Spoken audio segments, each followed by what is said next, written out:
Hi everybody, my name's Eli. I'm Jason. I'm Caden. I'm Jaden. And we're the Yahoo in the Tour YouTube channel. All right, we had double people. This was like stereo. This was amazing. All right, there was a lot of spunk in that. Eli's like going, hey, Why? hey. Why you said you weren't going to talk? Well, oh, okay. So I thought I had the intro. Well, that's okay. Hey, he started, and there, whoever starts usually runs the intro. Hey, we can all run the intro, man. We can all scream at the same time. We are the Yahoo in the Tour channel. Yes, we are. And thank you guys very, very much for hanging out with us. We are your family. You guys are our family. We thank you guys so much for being part of this reading, being part of our family.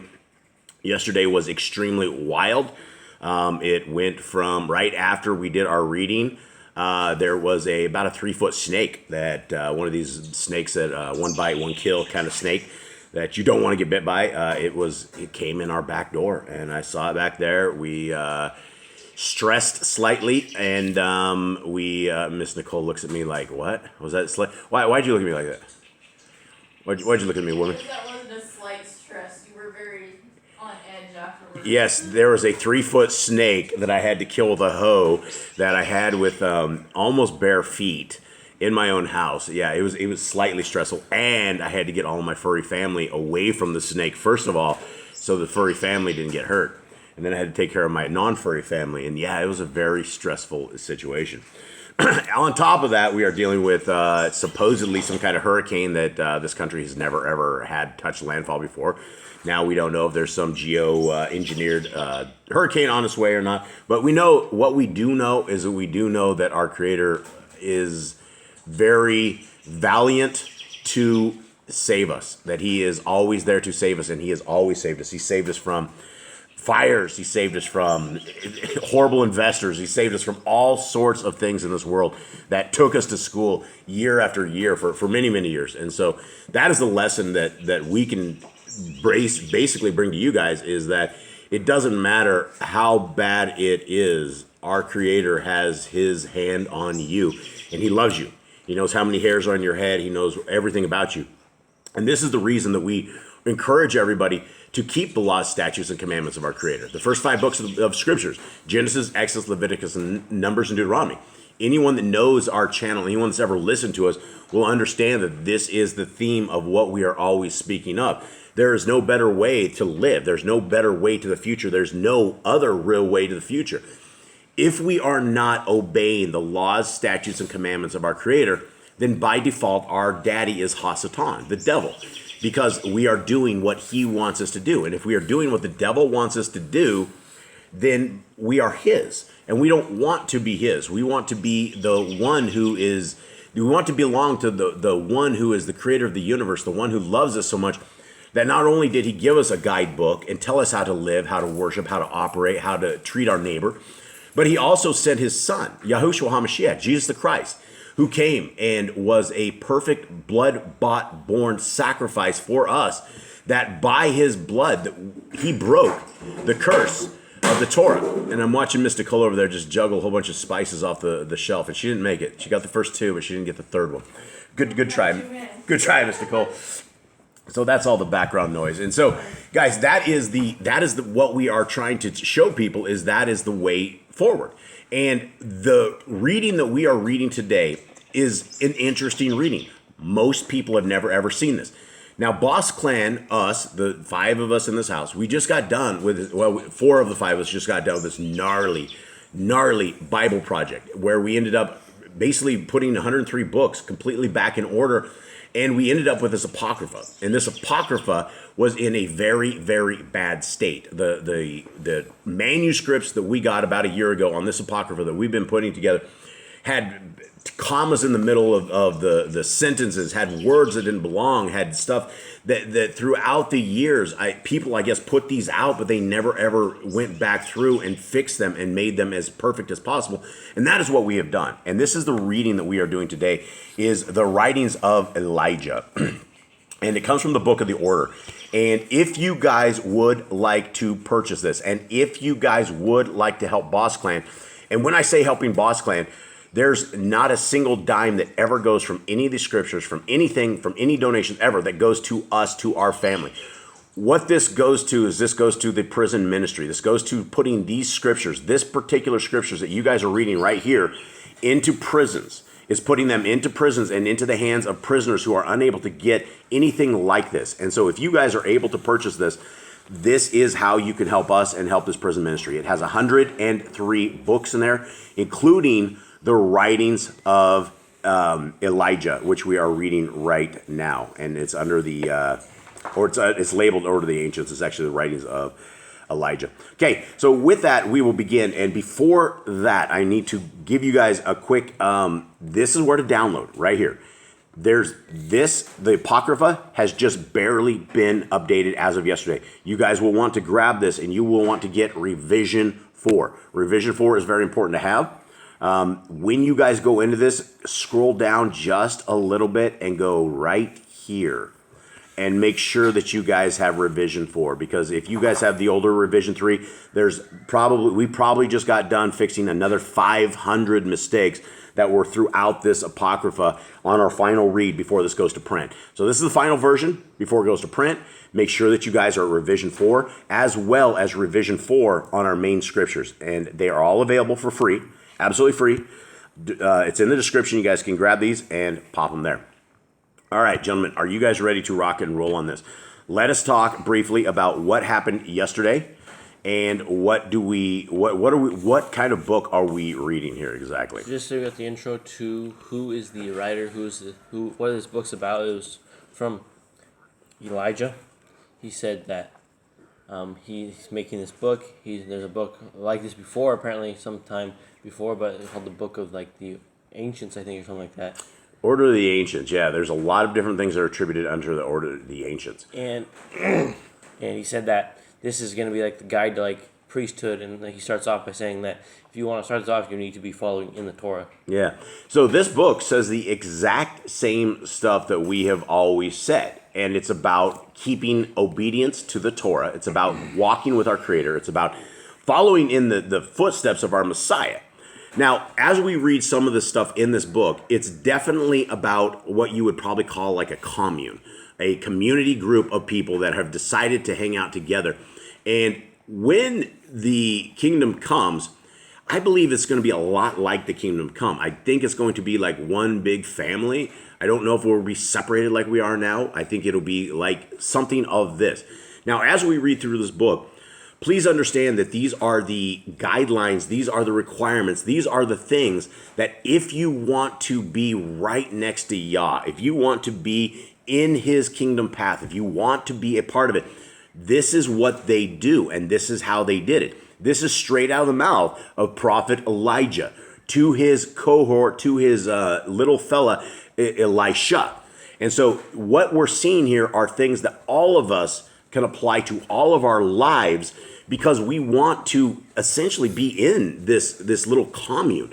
When the times come, we want to ditch all of these worldly Satanists that we're surrounded by, all of us, day and night, in every world that we're in, and we want to get with Yah's people, the people of Yah who are willing to bend their knee to a higher power that is our Creator, and who's willing to be obedient. And that's the thing, is some people are willing to bend their knee, but most people aren't willing to be obedient. The whole obedience thing just really trips people up. They're like, this is slavery. I'm not a slave. You know, we're sitting here in 2024 and the slaves are gone. And then that's what they believe, is that this brings them into slavery, when in fact, the Torah brings people into freedom. And they don't understand that, because they refuse to actually write this on their hearts, minds, and souls and bring it to their life. Now, here we go. Chapter 3, verse 1. Everybody ready? Yep. Okay. He who loveth the truth and truly desireth to live after the order of the Shamaim must declare his willingness to be united to the congregation of Yahuwah's elect, and must consecrate by covenant all of his mind, all of his strength, all of his wealth to the community of Elohim, so that his mind may be purified by the truth of Yahuwah's precepts, his strength controlled by Yahuwah's perfect ways, and his wealth disposed of in accordance with Yahuwah's just design. Now, for anybody who's read the Dead Sea Scrolls, this is what the Qumran guys, this is, if you wanted to join in with these guys that were I think they were right around Messiah's time. If you want to join in with them, this was part of it. You walked up to this group. You basically said, I'm part of this group. you take everything that you have, all your worldly possessions, it becomes the groups. It's controlled by the group. You hand it to them, and when you are accepted by them, your money becomes part of the group of money. It becomes the community's money. This is talking about things that we didn't know existed in the Dead Sea until we saw the Dead Sea Scrolls. But now that we're actually reading this book, we can see that this has always been this way, that there's always been a set of people, a really set apart people that are trying to perfect their ways in Yah. Okay, 2. He must order his life according to the pattern which Yahuwah hath given, observing the hours of worship, the Shabbat, and the appointed times to do them, neither omitting the feast nor neglecting the fasts of Yahuwah. Now, this is the same thing that we always say, and we don't say it to join a holy communion or a commune or anything of the sort. We say it because that is exactly what it says in the scriptures, right? This is talking about if you want to be a child of the Most High, this is the recipe for it, right? All of us right here, we don't have to join a commune, but we need to follow the rest of the stuff. We must order our life according to the pattern of Yahuwah, which he hath given, observing hours of worship. We need to observe the Shabbat, the appointed times to do them. And it also says, neither omitting the feast nor neglecting the fasts of Yahuwah. And there's a lot of fasts of Yahuwah. How many fasts of Yahuwah are there, Mystical? I think there's 4. There's 4 fasts that we're supposed to be doing throughout the year. And so those... 5 if you count the... 5 if you do the Day of Atonement? Yeah. 5, okay, so that's what we are talking about. These are the things that we've already been told to do. And so this is not new, really. It's just there's a couple things that are different than what we know. Let's continue on. He must be one, and again, for all of us, this goes to all of you guys. So if it says he must be one, you must be one whose heart is knit unto the ordinances of Elohim's Torah, who will strive diligently to pursue them in purity, neither breaking the Torah, changing the ordinances, nor neglecting the everlasting covenants of our Elohim. This is the exact same thing that Torah says. This is the same thing that Scripture says. Anyone else have anything? You guys are real quiet today. Jade, you sick? You gonna make it? Yeah, I'm fine. Let's go. What else? What do you got for this? I don't have a lot. I mean, just talking about keeping the Torah, and I've talked. Is any of this new? No, Yehoshua talked about giving rid of your wealth, and if you wanted, because the rich man, he was Torah keeping, he was a good person, but he like your wealth because you have too much wealth. You care about that more than you do about the kingdom. So absolutely, it's something that Yehoshua's trying to get rid of the wealth. Yeah, and that's the thing here, and people aren't going to want to get rid of that. If these guys were like the holy of holies. These guys were the guys that were willing to give all their possessions away and follow Yah in such a way. Okay, 4. When such a man cometh forward to present himself as a candidate for admission into the order, he should be examined carefully by the elders of the community. And having been proven worthy, he must enter into a Kodesh, enter into a covenant with the presence of Elohim. The Kodesh messengers and his brethren of the order by entering into the waters of immersion, that he will do according to all that Elohim hath commanded, and not turn away from the service of Yahuwah through the fear of wicked men or evil spirits, nor through discouragement because of the trials of Belial, which Belial shall send up against him. For Yahuwah Elohim of our fathers hath appointed that all who seek to live after his Kodesh order shall be tried and purified until their gold is pure and their dross consumed. Now, so this is where that baptism comes from. Yeah, that's exactly what I'm talking about. Unless you have a book like this, you do not hear about immersion until we hear about the New Testament. I guess it makes more sense why that's John the Baptist like come back as like. Elijah. He was doing baptism. This is what he's talking about here, like purifying the people. That makes a lot. That's a very, very good point, Cade. This is the stuff that we didn't know. When we read the story of John the Baptist, John the Immerser, we didn't know why he started baptizing people. We didn't know. It seemed new to us because we didn't have the rest of these scriptures that let us know this was the way they were doing it, right? They were immersing people. Once you have made this commitment, once you have made this stand that you are going to be with our Creator, then this is the path forward that these guys had to deem you part of this clique. And it is a interesting clique, right? It's a very interesting. It's the Holy Guys Boys Club, essentially. And it's not even just boys' club. This is a girls' club. This is a human club, right? This isn't just for the men. This is anybody who wants to keep the laws, statutes, and commandments has this kind of world upon them, that we can become a child of the Most High. 2, when a man entered into this covenant in the waters of immersion, the elders of the community are to lay their hands upon his head and barak him with the Ruach HaKodesh of Elohim. And again, this is stuff we had not heard until the New Testament, right? We did not hear about immersion and people laying on their hands on their head under immersion and things of the sort. This is new stuff that we are able to see. That the New Testament is really the Old Testament revealed, and the Old Testament is the New Testament concealed. And between the two of them, it's all one big book, and including these Apocrypha. All right, so let's roll on to 5, and then we'll end it after this. Real quick, on the end of that, we're saying about laying the hands on the heads. Yeah. I feel like the priests, when they would kill the lamb, they'd all put their hands on it and bless it. So I think this is something similar to that. Yeah, I think you're right. I think you're right on that. The laying on of the heads and hands of the head, and that's how they would kill the animal, right? That they would lay the hands on the head, and I think they cut the throat, is how they made that happen. All right, anyone else have anything? Eli? No. You sure? Yep. That's a lot of info you've produced for us so far. Are you going to produce any more?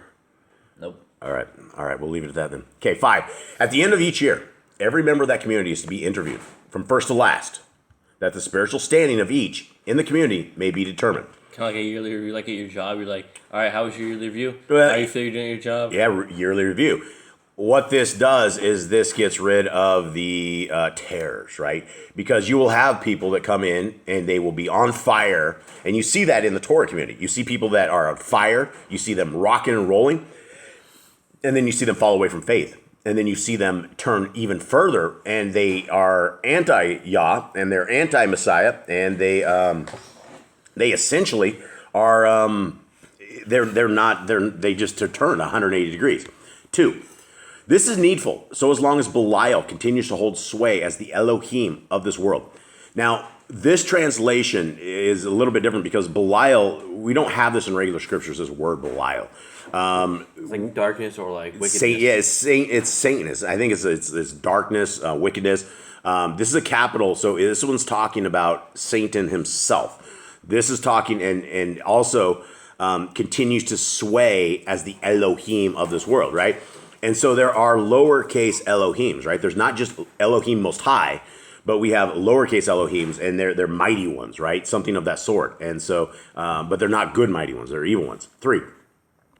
The object of this interview is that every man in Yisrael may be made aware of his status in the community of Elohim's elect, that he may measure himself against the perfect, eternal society of the Shamayim.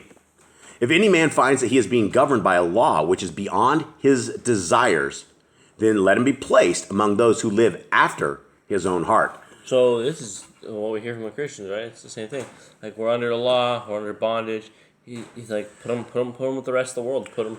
Well, you hit it right on the first part of that. That the Christians are governed by a law which is beyond their desires, right? Their law. What is the law of the Christians? Do what you want. Do what you will. Yeah, do as you wish. As long as it doesn't fall. Well, they have the 10 commandments, but then they don't keep Shabbat, so they only have the 9 commandments. We shouldn't say it's the 10 commandments.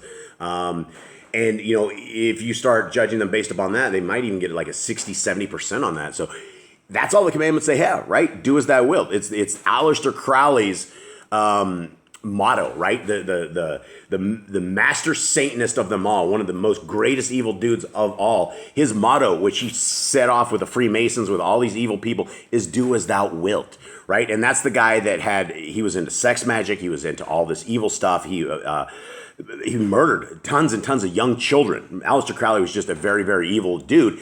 And who is the granddaughter of Aleister Crowley is Barbara Bush. Most people didn't actually know that, but yeah, the whole Satanist and demonology and all of these so-called people that are in power are all related. They're all the same bloodline.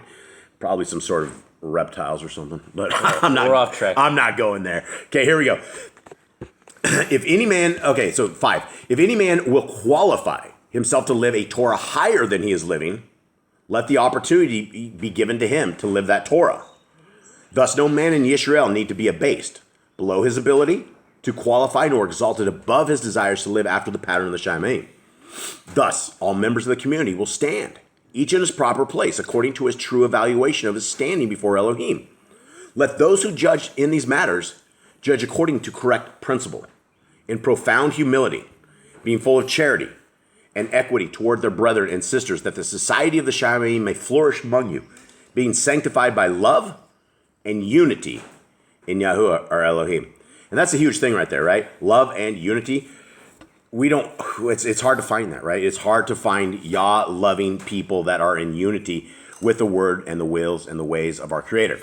So, gentlemen, what do you guys make of this book so far as we are here? It seems good. Nothing seems out of crazy town, but nothing seems crazy. It's just how you should live your life. How you should, if you were in a community of Torah keepers, how would you do it? How would you keep the place holy? How would you keep the place cleansed from wickedness? Yeah, and how would you not let people in that are getting bitter or they lose their way and they start polluting the rest of the people? It has a place to get them in. Now, it doesn't. Here in our house, we kind of live in this kind of commune, right? This is the kind we live in, a Torah keeping commune.